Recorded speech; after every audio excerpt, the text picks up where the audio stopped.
Hey guys, this is Leo. I have a 2021 Mercedes Sprinter van. Is the diesel 3 liter 6-cylinder. I was driving on a trip. I have 35,000 miles first of all, and I just put 4,000 miles on the last 2 weeks. I drove to from California to Colorado. I compete in trials, and from there I went to Utah, Wyoming, Jackson, and then Idaho and Oregon, compete for another 2 days trials, and came back home 2 days ago. When I passed the bridge in San Francisco late at night, I got a fault code. All my instrument cluster warning light like ABS, traction control, lane assistant, everything possible comes on. I was doing about 70 to 80 miles per hour, just switching lane, and then all the lights came on. I couldn't reset it. I couldn't do anything. I knew my van is fine and something wrong with the sensor. I actually stopped at the gas station and tried to clean all my sensor on the bumpers, those little guys right here, and the main sensor here, the cameras.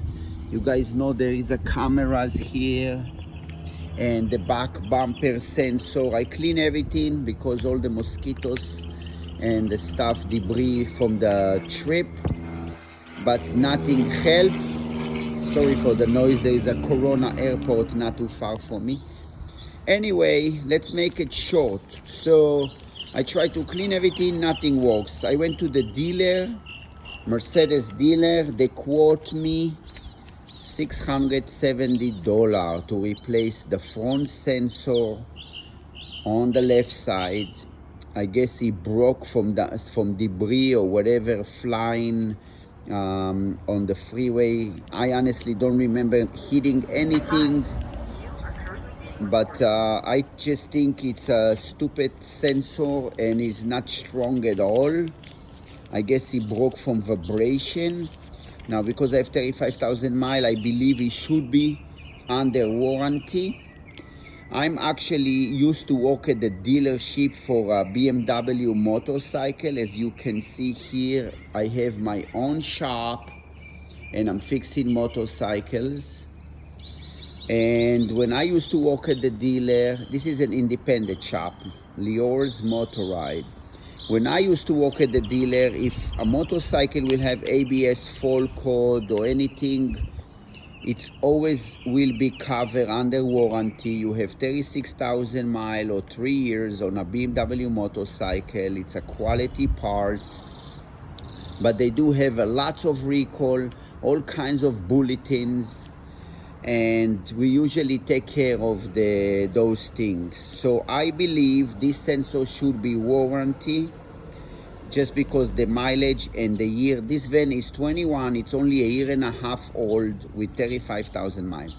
Anyway, let me show you how I'm going to change the sensor myself. As you can see here, I bought the sensor. It cost me, with a little discount, about $250 something, yeah, $251. Here is the sensor. That's how it looks. It does looks like you have a weak spot. I hold my phone, I'm sorry, but it does looks like you have a weak spot right here, and I believe that's where he broke. So right now I'm gonna turn off the phone. I'm gonna go pull the wheel out, move the sensor, change it, and I will show you what's going on. So let me take a break here, and I will be back in a second. Okay guys, I don't need to show you a video how to basically remove the wheel, because if you're not capable to move your own wheel, you shouldn't do that job.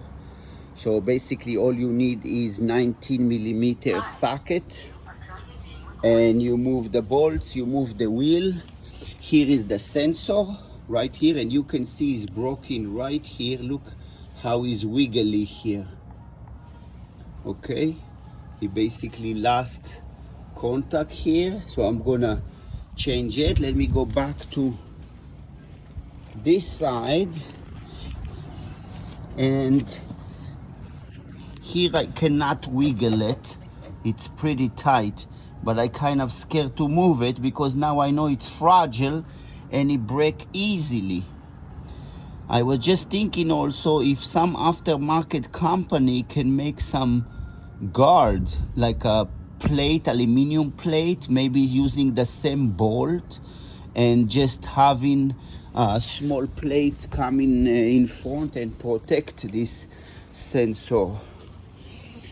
So unfortunately I'm using my phone. I don't have a GoPro to put it and show myself working, but just so you know, I just show you how this wiggly and the other one is tight. Now I'm gonna move it and take another short video.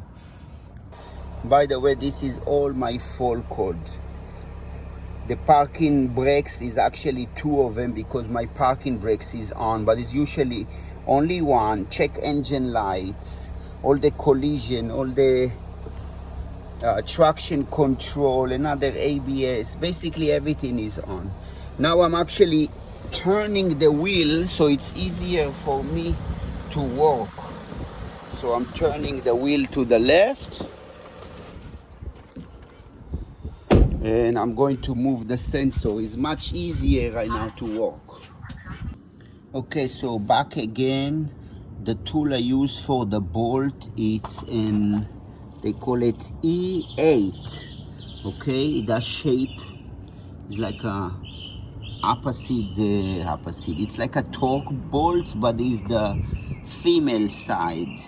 Okay, you can see the bolt, it's kind of like a star. Okay, and here is the sensor broken. I disconnected. Guys, it's so easy to fix it. Just move the wheel and it's right there. Move the bolt.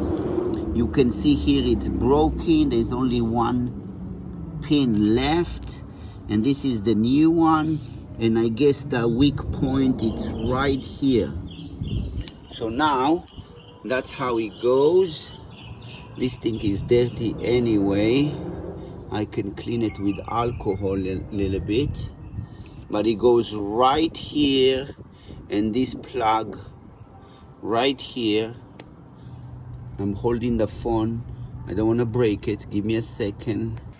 Okay, so now I clean the area nicely with alcohol. Can spray my brakes too. This is a contact cleaner, it doesn't damage anything.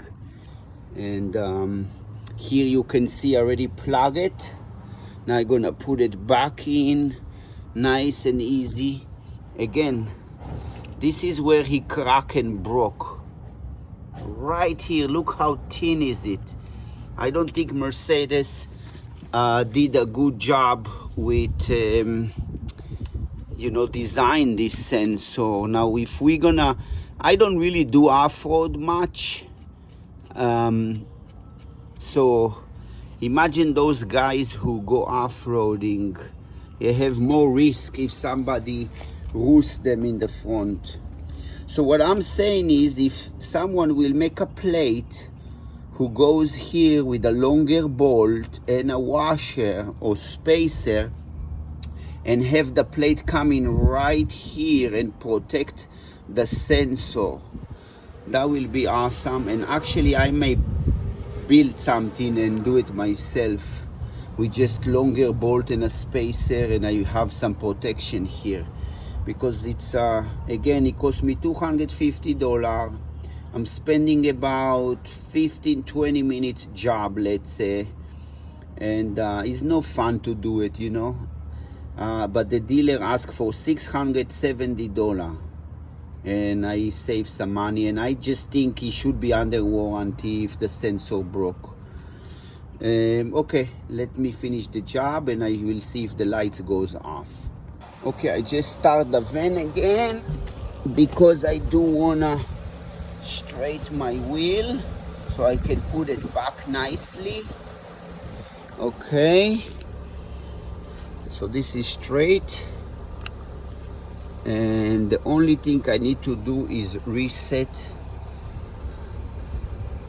I see the light still on here. It might take a time for me to drive, or I gonna reset myself. Maybe he does need to spin the wheel first and then he will goes away, because he actually gonna have reading. So let me put back the wheel. I will back up here and see if he goes away. Okay, so I put the wheel back. I go drive it just a little bit. I move from the back of my shop to the front, and you can clearly see 0 messages.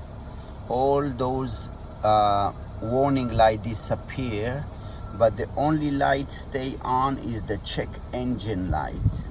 So what I will do is I will drive home today and see if it's gonna relearn and goes away. If not,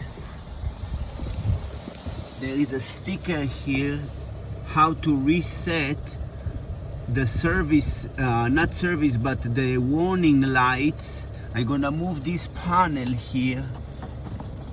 You just need to pull it, I guess, and lift this thing, and the sticker shows,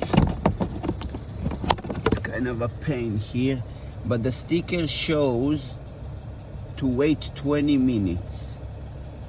So I will do that and see if my check engine lights goes off, and I will let you guys know. Okay, as you can see, I pull this knob in and pull this connector. It looks like it's an insulate connector with, I'm not sure if it's ground or positive, unless I will put test light on it. But it's definitely shut all the power off. There is no power even if I click on my switch. Nothing, dead. So I'm gonna wait 20 minutes and I'm gonna come back and plug it and see what happened.